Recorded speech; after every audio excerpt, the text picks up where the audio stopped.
प्रिय मित्रों, मैं डॉक्टर एस.के. वर्मा अपने YouTube चैनल के नवीनतम तथा 165वें और महाभारत श्रृंखला के छठे वीडियो में आपका स्वागत करता हूं।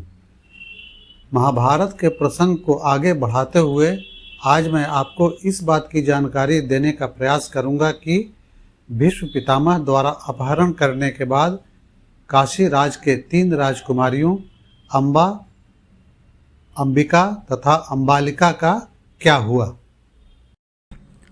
मित्रों, महाभारत का यह प्रसंग मेरे अधिकांश मित्र जानते होंगे। मेरा यह वीडियो उन मित्रों के लिए है जो इस प्रसंग को नहीं जानते हैं या भूल रहे हैं, क्योंकि मुझे इस प्रसंग के संबंध में कोई चित्र प्राप्त नहीं हुआ है और किसी का व्यक्तिगत चित्र कॉपीराइट के अधीन आता है। इसलिए महाभारत के इस प्रसंग में मैं कोई चित्र नहीं दे पा रहा हूँ। मैंने अपनी लेखनी का सहारा लिया है। प्रिय मित्रों, भीष्म पितामह के काशी राज की 3 राजकुमारियों का अपहरण का उद्देश्य था तीनों कन्याओं का विचित्र वीर से विवाह।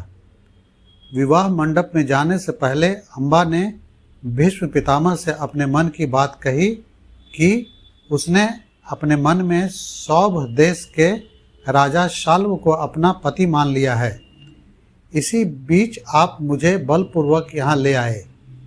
यह बात जानकर भीष्म पितामह ने सम्मानपूर्वक अंबा को शाल्व के पास भेज दिया और अंबिका तथा अंबालिका का विवाह विचित्र वीर्य के साथ संपन्न करवा दिया। यह वही शाल्व थे जिनका वर्णन मैंने अपने पिछले वीडियो में किया था।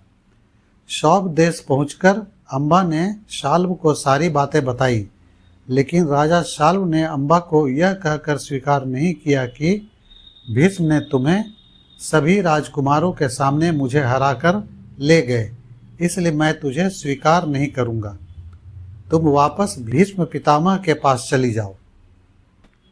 अंबा वापस आकर भीष्म को सारी बातें सुनाई।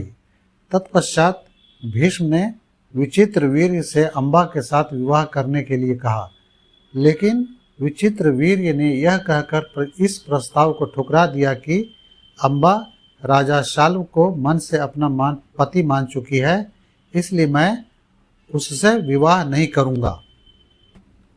बेचारी अंबा अब जाए तो किधर जाए। उसने भीष्म से कहा, आप मुझे हर कर लाए हैं, आप ही मुझसे विवाह कर लीजिए। भीष्म ने कहा, मैं अपनी प्रतिज्ञा नहीं तोड़ सकता।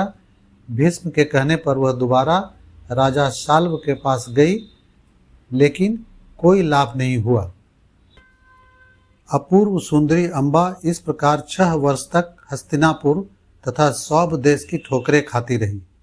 उसने अपने इस दुख का कारण भीष्म को ही माना। भीष्म के प्रति उसके मन में प्रतिशोध की भयंकर ज्वाला जल उठी। वह अनेक राजाओं के पास गई, लेकिन कोई भी भीष्म से लड़ने को तैयार नहीं हुआ। अंबा ने भगवान कार्तिकेय की अनवरत तपस्या की।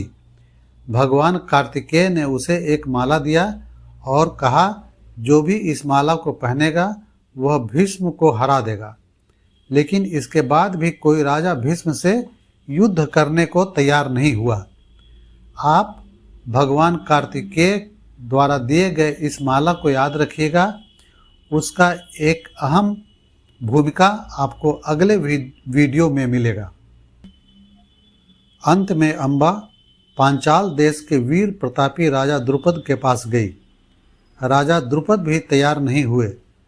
तब अंबा ने भगवान कार्तिकेय द्वारा दिए गए माला को द्वार पर टांगकर चली गई। इसके बाद लोगों ने उसे क्षत्रियों के शत्रु परशुराम के पास जाने का परामर्श दिया। परशुराम तैयार हो गए, युद्ध भी हुआ, लेकिन वे जीत नहीं पाए। अंत में अंबा हिमालय पर्वत पर कैलाशपति महादेव शिव की आराधना में कठोर तपस्या आरंभ कर दी।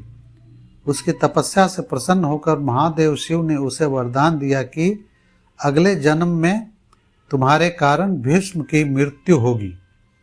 बदले की आग में उत्कंठित अंबा ने अपने स्वाभाविक मृत्यु की प्रतीक्षा नहीं की। उसने धधकती हुई ज्वाला में अपने प्राणों की आहुति दे दी। मित्रों, महाभारत के इस प्रसंग को मैं यहीं पर समाप्त करता हूँ, लेकिन आप मेरे साथ बने रहिए, मुझे फॉलो करते रहिए।